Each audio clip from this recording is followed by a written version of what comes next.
Cerno, une anti-enquête. Épisode 84. 3, 2, 1. On est samedi matin et je suis à Pantin, près de Paris. Alors je voudrais avant tout vous souhaiter une très bonne année 2022. J'espère que tout se passera bien pour vous. Et je vous remercie d'avoir patienté pendant tout le mois de janvier. J'avais vraiment besoin de me reposer et de prendre de la distance avec cette affaire qui est très présente dans ma vie, qui me passionne, qui me demande beaucoup de travail. Mais c'est aussi une histoire très triste. Donc il y a des moments où je dois vraiment couper. Et vous allez voir que souvent, malgré moi, cette histoire me rattrape. Alors je vous explique pourquoi je suis à Pantin. Il m'est arrivé quelque chose d'absolument incroyable. Au moment où j'enregistre, on est le 8 janvier. Ça fait une semaine que j'ai fêté le réveillon de la Saint-Sylvestre.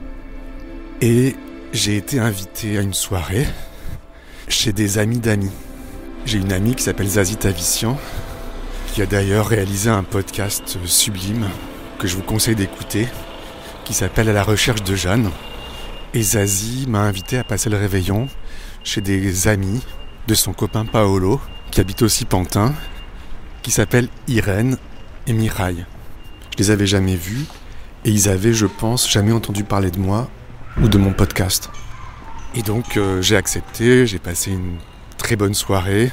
J'ai un peu discuté avec Mirail et beaucoup plus avec Irène. Ce soir-là, je lui ai posé beaucoup de questions. Et à un moment, je lui ai demandé ce qu'elle faisait dans la vie. Elle m'a répondu et puis elle m'a renvoyé la question. Et je lui ai expliqué que je faisais un podcast sur une vieille affaire criminelle. Et là, elle m'a pas laissé finir, elle m'a même pas demandé sur quelle affaire criminelle je travaillais. Et elle m'a raconté quelque chose d'incroyable. Je n'en reviens toujours pas. Alors j'avais pas mon enregistreur sur moi, parce que c'était le réveillon. Mais j'ai demandé à Irène et Mirail si je pouvais repasser chez eux, avec mon enregistreur cette fois, pour qu'ils vous racontent eux-mêmes cette histoire complètement folle. Donc, on est samedi matin, il est 11h, il fait très froid, et je sonne chez eux. Allez hop, on se boit un petit pont. Oh oui, Minou. Je dis, mais si je faisais une soupe de champagne. Rebonjour, chère madame. Elle avait un vieux manteau en poil de chameau.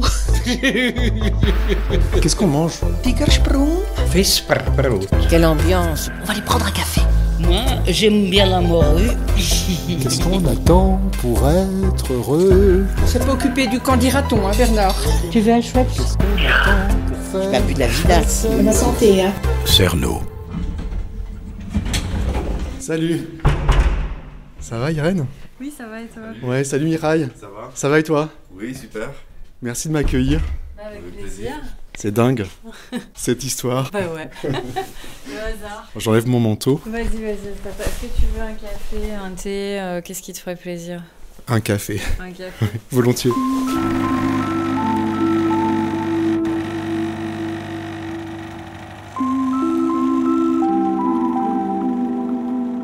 On va s'asseoir ? Ouais, Vous me super. racontez ? Oui, c'est ça. Tu prends Merci. du sucre ? Non, merci. C'est Non. du chocolat si tu veux. C'est bon, merci. Je prends un café. Est-ce que je peux vous demander de vous décrire physiquement ? Alors moi, peut-être mon trait le plus particulier, c'est que je suis rousse. Voilà, aux yeux bleus, la peau claire forcément, des taches de rousseur. Je mesure 1m68, voilà. Je sais pas trop quoi dire de plus. Et ton caractère ? Mon caractère, je suis assez enjouée, assez joyeuse comme personne, je crois. Hein. Tu veux nous dire quel est ton travail ? Alors moi, je suis maîtresse de conférence à la Sorbonne, donc je travaille en littérature comparée, donc enseignante chercheuse, quoi. Voilà, j'aime beaucoup lire et la littérature et tout ce monde-là, quoi.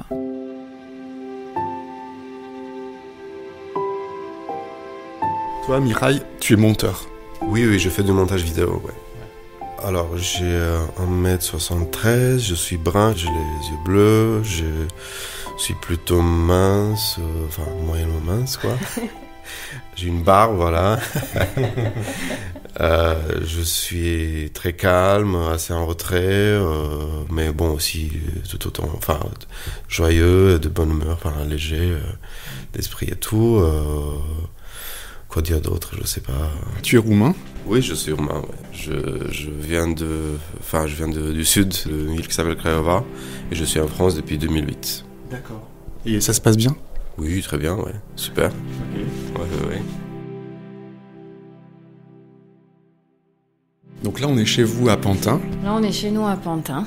Et voilà, on est là depuis juste après le premier confinement, puisqu'on a déménagé en mai, 2 jours après la fin du premier confinement, quoi.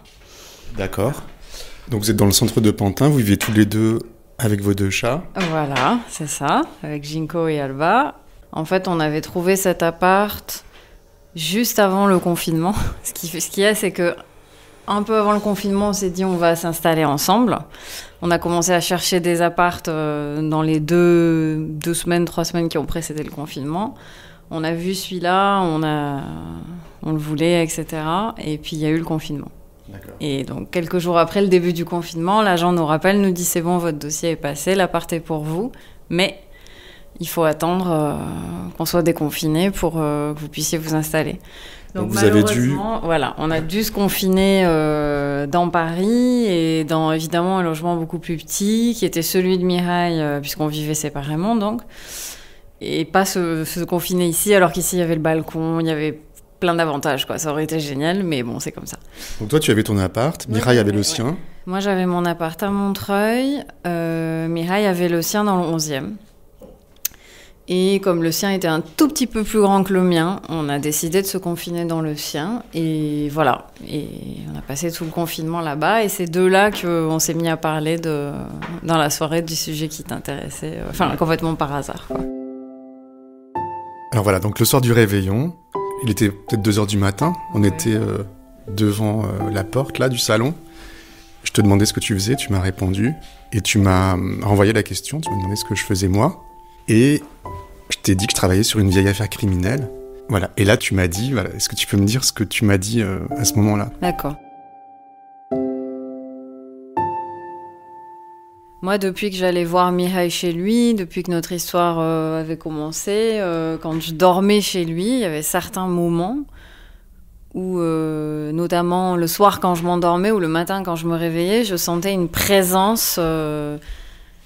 pas du tout sympathique, qui s'asseyait sur le lit, et ça n'arrivait que lorsque Mireille n'était pas dans la chambre, donc quand Mireille était dans le salon et moi je dormais encore, ou je dormais déjà, je sentais comme ça quelque chose qui s'asseyait sur le lit, et je sentais que c'était une présence masculine, un homme relativement jeune, enfin pas un vieil homme, quoi, voilà, qui s'asseyait et qui était hostile, enfin un truc très désagréable, quoi.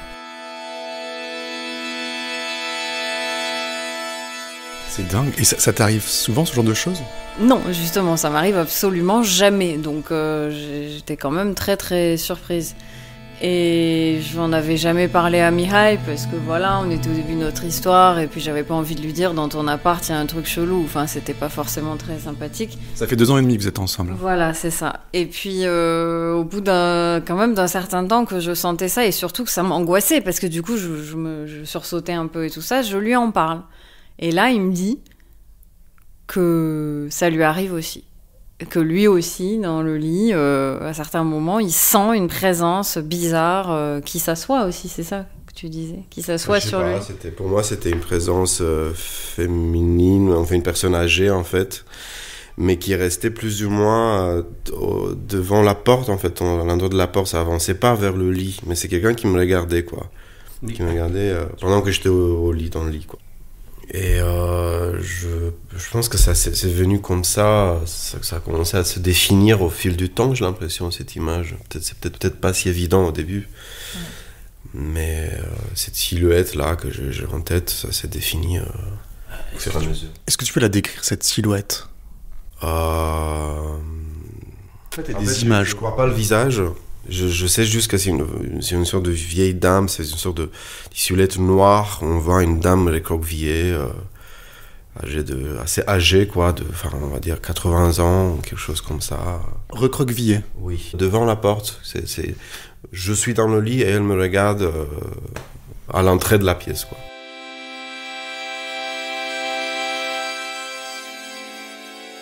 Parce que toi, du coup, tu avais emménagé dans cet appartement quand ?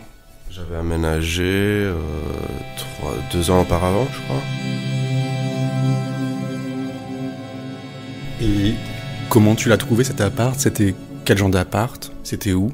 C'était un appart ancien, au 66 rue de la Fontaine-au-Roi, donc dans le 11e. C'était un immeuble ancien, très charmant, avec des poutres, bien agencé, très lumineux. Donc c'était pas du tout un appartement qui avait des énergies, on va dire, négatives, quoi. C'était juste ça, à un moment donné, j'ai senti ça. C'était même pas au début, c'était vers la fin, j'ai l'impression que j'avais commencé à sentir cette présence, quoi. Donc c'était un 2 pièces, d'après ce que je comprends, dans l'ancien. À quel étage ? Au 2e ? Ouais, 2e. Et vous croyez aux fantômes ? On est assez rationnel. Après, moi, ça m'arrive j'ai une maison dans l'Aveyron, perdue dans les bois, où je sens quand même des présences, qui sont là. Mais en général, ça m'arrive pas. Par exemple, ici à Pantin, depuis qu'on est installé, je sens rien du tout. Ça nous est jamais arrivé de sentir la moindre présence quand on s'endort ou quand on se réveille. Et ça me l'a fait exclusivement dans son appartement, quoi. Et toi, Mikhaïl ? Tu crois aux fantômes ? Moi, je suis peut-être légèrement encore plus sceptique que toi, mais pareil, dans l'Aveyron aussi et dans cet appart aussi, j'ai senti ça et j'ai essayé de traiter ça de manière plus rationnelle possible, mais je peux pas nier que c'est ce que j'ai senti, quoi. C'est-à-dire cette présence.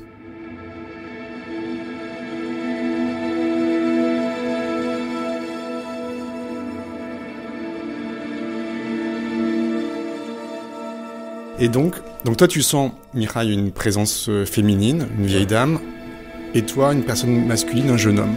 Et vous en parlez ensemble ? C'est ça, au bout d'un moment, moi je dis quand même à Mikhaïl, il y a un truc bizarre dans ton appart, je sens une présence. Et là il me dit moi aussi. Et donc je me dis je suis pas folle quand même, Et je lui dis moi je sens un jeune homme qui s'assoit carrément sur le lit. Et tu m'as dit c'est hyper flippant. Et tu m'as dit effectivement oui, moi je sens plutôt une présence à l'entrée de la chambre. C'est plutôt peut-être une vieille dame. Enfin tu savais pas trop, mais c'était plus ou moins ça. Donc c'est assez précis quand même. Oui, ce qui est étonnant quand même. Enfin, ça peut arriver d'aller dans des lieux où on sent qu'il y a un poids ou que qu'il y a un peu des présences, ça peut arriver, mais on peut pas dire aussi précisément il y a un homme qui s'assoit sur le lit. Enfin, là, c'était vraiment très, très précis, quoi. Et pourtant, l'appart avait pas des mauvaises vibrations. Enfin, on se sentait bien dedans, mais il y avait quand même ça.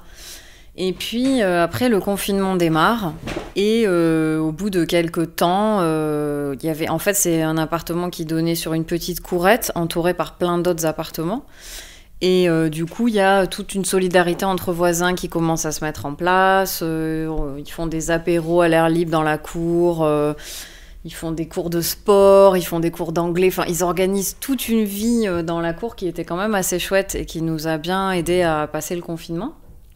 Et un jour, lors d'un de ces apéros pique-nique où tout le monde amène un truc à manger, etc., on rencontre une très grande partie des voisins, quoi. Et dont une dame âgée qui se présente comme étant la doyenne de l'immeuble, qui avait 80 ans ou un peu plus, dans les 80, quoi.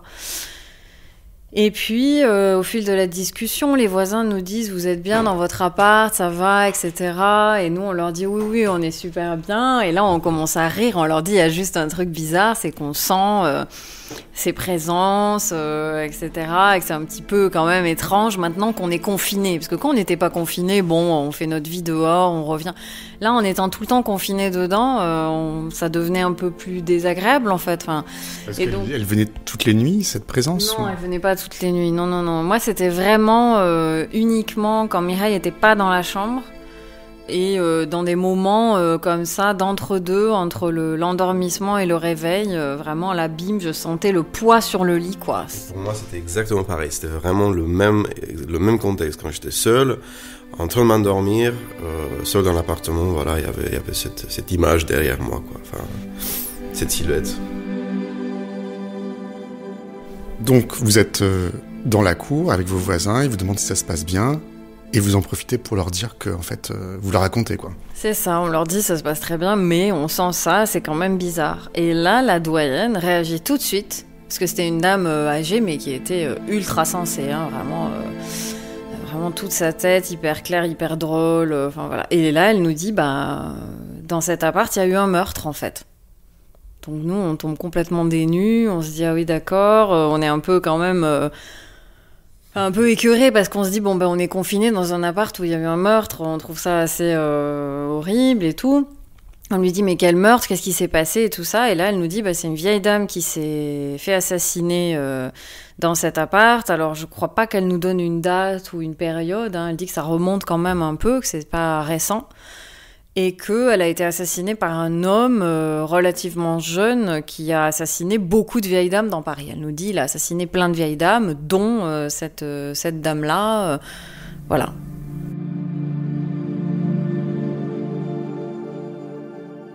Et donc nous, on était assez choqués quand même. C'est-à-dire, comment vous avez reçu l'information ?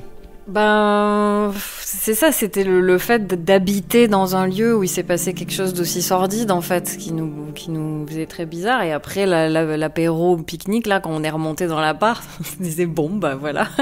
J'ai trouvé ça plutôt drôle, quoi. J'ai essayé de le prendre un peu à la légère, ne pas me laisser affecter par ces genres d'histoires. Parce que de toute façon, pour l'instant, c'est que des rumeurs, on sait pas exactement ce qui s'est passé et tout, donc voilà. Mais c'est vrai qu'on pouvait rien vérifier, de toute façon on était obligés de rester là, donc au bout d'un moment on s'est dit voilà, mais en revanche ce qu'on s'est dit quand même, tous les deux, c'est ça explique les présences qu'on a senties, parce qu'on s'est dit, moi je sentais la présence d'un homme, lui il sentait la présence d'une vieille dame, c'était quand même, si ça collait parfaitement avec l'histoire de la doyenne. Donc là on s'est dit ça doit être eux qu'on sent, qui reviennent sur le lieu du crime, ou je sais pas, on a accepté cette hypothèse en fait, hein. Et voilà, et on a continué à être confinés, puis on savait aussi qu'on allait partir, qu'on allait s'installer ici à Pantin juste après le confinement, donc voilà, ça s'est bien passé, mais ça nous a fait un peu bizarre, ouais. Et qu'est-ce qu'elle vous a dit en fait ? Elle vous a donné des détails, cette voisine ? Non, je crois qu'elle a dit qu'elle a été assassinée, qu'elle avait dit qu'en plus c'était pas un assassinat, que ça avait été assez sordide, quoi. Je crois que c'est ce qu'elle avait dit, que ça avait été assez violent comme assassinat, et c'est tout ce qu'elle a dit en fait, hein. Après on n'a pas non plus creusé énormément, peut-être que sur le moment on n'avait pas très envie non plus d'avoir plein de détails parce que on allait devoir continuer à vivre dans l'appart, donc voilà. Et je crois qu'à l'époque elle nous avait parlé de peut-être la personne suivante qui avait habité, ou la personne qui avait habité avant nous, elle avait bifurqué vers autre chose et on n'avait pas su grand chose de plus en fait, hein. Non. J'ai pas beaucoup de... Non, c'est tout ce qu'elle avait dit, quoi.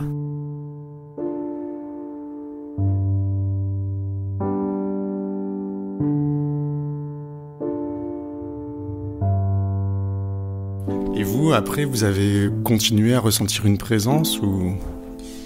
Oui, moi j'ai continué à la sentir, ouais, ça a rien changé.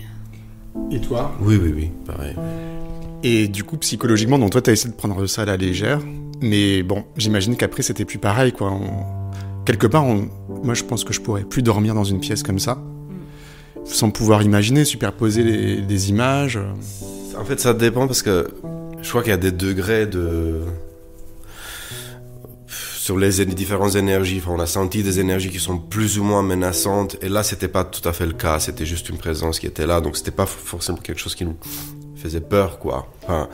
Pour moi c'était quelque chose, c'était une présence, mais je vivais avec, quoi. Je me sentais pas du tout menacé, en fait. Moi, en fait, déjà, la présence que je sentais était beaucoup plus menaçante que toi. Mais moi, l'homme qui s'asseyait sur le lit, il était... il me mettait en danger, en fait. J'avais vraiment peur. Et chaque fois, je me réveillais, entre guillemets, parce que je dormais pas vraiment, mais dans une sorte de sursaut d'angoisse. Donc ça, c'était pas très agréable. Heureusement, c'était pas du tout tous les jours, hein. Et du coup, ça a pas changé. En fait, je dirais même que le fait d'avoir l'explication, ça a un peu...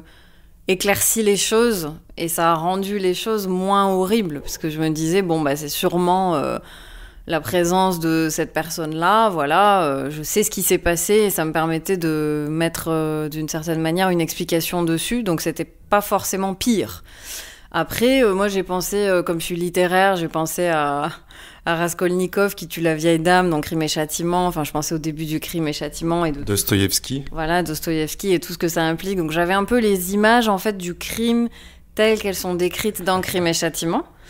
Mais bon, après, dans Crime et Châtiment, il y a toute l'histoire, il y a la rédemption. Donc, du coup, je pense que ça m'a aidé à dépasser aussi ça.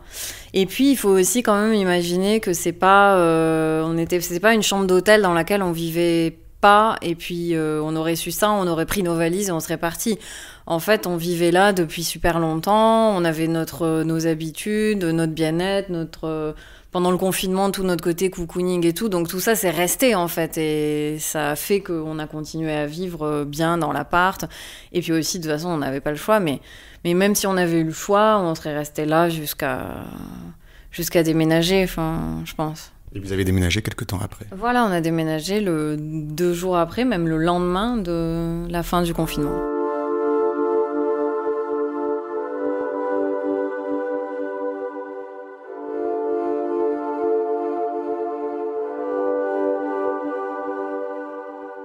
Donc cette histoire te renvoie à Crime et Châtiment. Crime et Châtiment, c'est l'histoire d'un jeune homme qui tue une vieille dame, une usurière. Oui, ah bah là oui. Là, le jeune homme qui tue une vieille dame, un peu sans trop savoir pourquoi. La présence qui revient hanter, en fait, c'est surtout ça. Parce que dans Crime et Châtiment, c'est quand même le récit de ce qui se passe en Raskolnikov après qu'il a tué cette vieille dame, et c'est tout ce chemin très très très très long jusqu'à une forme de rédemption, enfin, et donc le fait qu'on sente une figure qui revient sur le lieu du crime, c'est-à-dire qu'il finalement s'en sort pas avec ce crime qu'il a fait et peut-être avec d'autres, oui, ça m'a tout de suite fait penser à Dostoïevski, là pour le coup, c'était immédiat.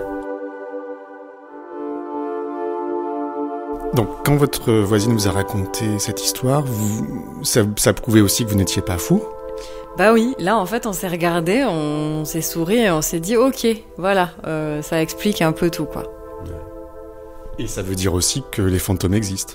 Bah oui, là c'est vrai que c'était quand même assez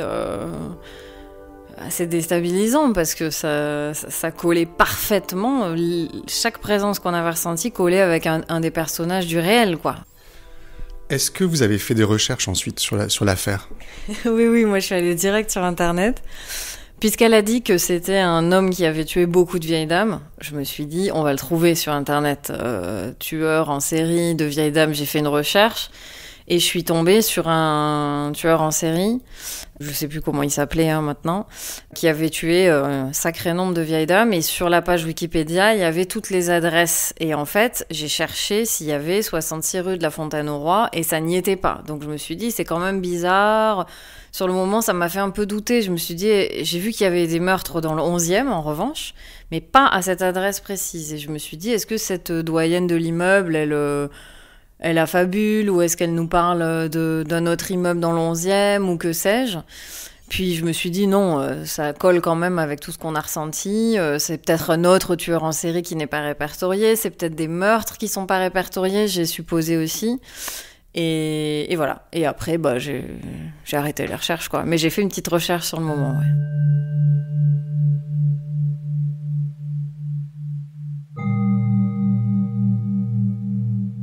Alors, ce tueur dont elle parle, l'assassin des vieilles dames, donc c'était un type qui s'appelait Thierry Paulin, qui a tué entre 1984 et 1987.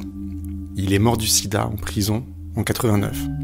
Il a tué d'abord 10 vieilles dames avec un complice, Jean-Thierry Mathurin, et ensuite il a tué seul. Il y a une vingtaine de victimes qui sont répertoriées, et on dit qu'il aurait tué peut-être beaucoup plus de personnes, c'est entre 30 et 40 femmes, ce qui ferait de lui le plus gros tueur en série français.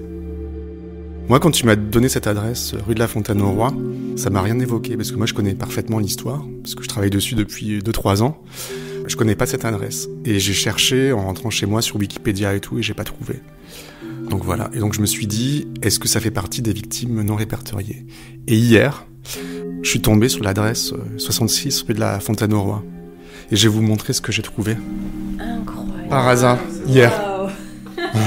En fait, je suis tombé par hasard vraiment sur un document. Je cherchais un truc dans un dossier que m'a laissé le commissaire qui travaillait sur l'affaire à l'époque. Et j'ai vu un bout de tableau, je vais vous montrer. C'est du théâtre, elle dit. Ah ouais. Voilà. 66 rue de la Fontaine-au-Roi, Paris 10e. En fait, c'est le 11e. Refait appartement vendu, refait et transformé par son nouveau propriétaire. Propriétaire, mademoiselle Medjeber Halima. Et il n'y a pas le nom de la victime ? Eh ben, j'ai mal photocopié. Hélène ? Croze, Peut-être. 77 ans. C'était le 21 juin 86, les faits. Je pense qu'il y a écrit Croze Hélène, veuve Frexès. Je me demande si elle avait pas dit que c'était en 86, la doyenne. C'est fou, cette histoire. Ouais, C'est incroyable. Bon, qu'est-ce que vous en pensez de tout ça ? Une fois qu'on a eu cette conversation. Moi, j'aimerais savoir plus. J'aimerais savoir avoir les détails de ce qui s'est passé, voir si c'est vraiment ça ou c'était juste une projection qu'on s'est faite pour des différentes raisons. Mais... En même temps, maintenant qu'on a le papier avec l'adresse, je crois qu'il y a plus trop de doutes là. Je crois que c'est... je sais pas, c'est une liste de... C'est une liste. C'est un tableau qui a été fait par le commissaire laitier, donc qui était en charge de l'affaire. Et il y a à la fois des victimes que je reconnais, qui étaient répertoriées, et des victimes dont j'ai jamais entendu parler. En même temps, en 1986... Je suis né en 86, donc... T'es né quel jour ? Le 15 mai. Ben, c'était le 21 juin. T'avais 1 mois et 1 semaine. Oui, c'est ça. Donc il y a eu une reconstitution, donc je pense que peut-être que je peux retrouver les détails, savoir où elle a été tuée. S'il y a eu une reconstitution, c'est que c'est bien ça, hein. Je veux dire... Comment on pourrait expliquer cette histoire en fait ? Donc vous avez senti ces fantômes, ces présences dans cette chambre. Qu'est-ce que ça voudrait dire ? Ça voudrait dire que les murs ont gardé la mémoire de ce drame. Pourquoi ? Et qu'est-ce qu'ils viennent faire en fait, ces fantômes ? C'est très difficile de savoir. Après, si on veut être plus rationnel, on peut se dire que c'est pas forcément des fantômes, que c'est peut-être des énergies qui circulent encore, effectivement, que les murs, gardent certaines énergies qui ressortent, et que, évidemment, un crime, c'est tellement violent que ça implique un déploiement d'énergies qui sont peut-être stockées dans le lieu. Enfin, on peut imaginer ça, hein.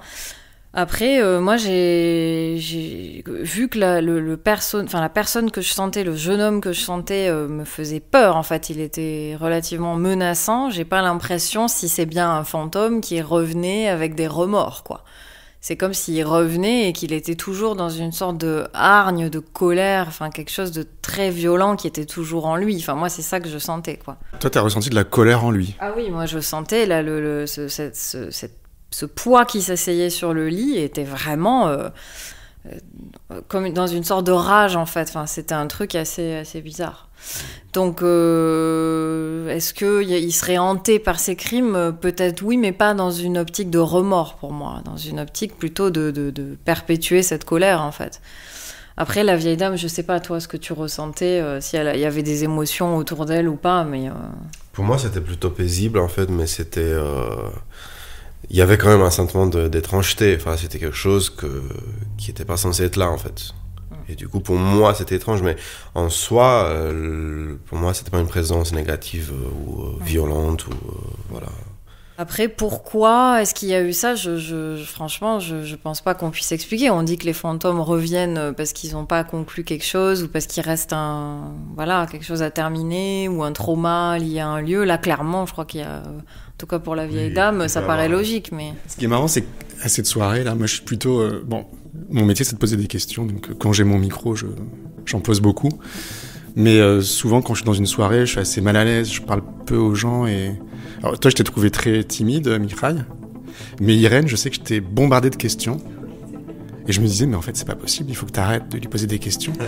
Mais quelque part, c'est comme si... tu vois, il y avait un truc presque écrit, en fait, déjà. C'est-à-dire que...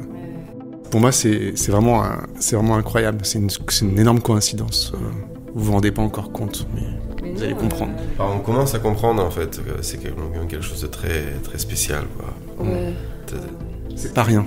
Oui, non, pas du tout.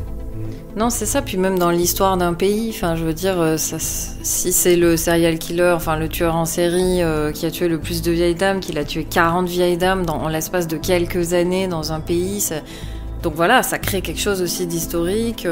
Et c'est vrai que nous, cette histoire, on n'y pensait plus, hein, mais tu vois, dès que tu m'as parlé de ce que tu faisais, ça m'est tout de suite revenu. Et c'est un truc qu'on avait quand même gardé à l'esprit, de se dire, bon, bah... On a été confinés dans un appart où, d'après une voisine, il y a eu ce meurtre, quoi. Donc bon, on n'y pensait plus, mais malgré tout, ça nous intéresse aussi. Mais ce qui serait pas mal, ça serait que tu puisses aller rencontrer la fameuse doyenne, parce que c'est elle vivait dans l'immeuble à ce moment-là, en fait, si j'ai bien compris. Et elle devait certainement connaître cette dame, enfin, donc je pense qu'elle aurait beaucoup de choses à te dire, peut-être beaucoup plus précises. Est-ce que vous voulez bien qu'on y retourne tous les trois, ou alors avec l'un de vous deux ? Oui, on pourrait faire ça à un moment. Ça vous dérange pas trop ? Non, bien sûr. Non, mais c'est intéressant. Et en plus, moi, c'est les histoires sur les immeubles, etc. Savoir un peu ce qui s'est passé et tout, ça m'intéresse. Ouais. Du coup, ce que je vais faire, c'est que je vais quand même rechercher chez moi dans mes archives, voir si je trouve des informations, et puis on essaie de se revoir dans pas trop longtemps. Oui, bien sûr. Bah, ça serait le mieux, ouais. Bon, bah, bientôt, rentre. À bientôt, bien. Ouais, merci, bon week-end. À toi aussi. Ciao.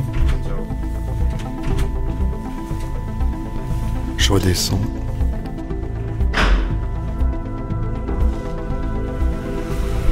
Il pleut.